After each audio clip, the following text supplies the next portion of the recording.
Do you want to know how you can add leaks on Duolingo? If yes, then this video is specially for you.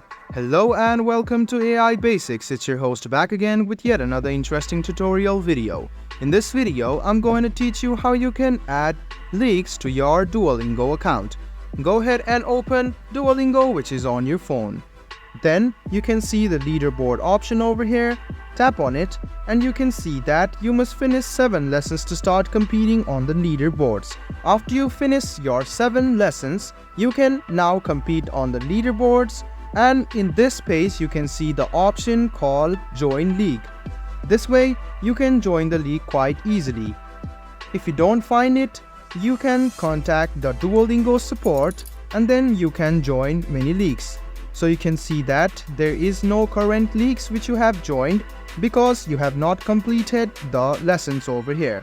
What you need to do is complete the lessons and then you can easily join or add leagues to your Duolingo account. I hope this video was helpful for you. If you still have any kind of confusion, please do mention us on the comment section down below. Like the video, subscribe to the channel and do hit the bell button for more. Hope to see you in the next video as well. Until then, goodbye, take care and make sure you enjoy.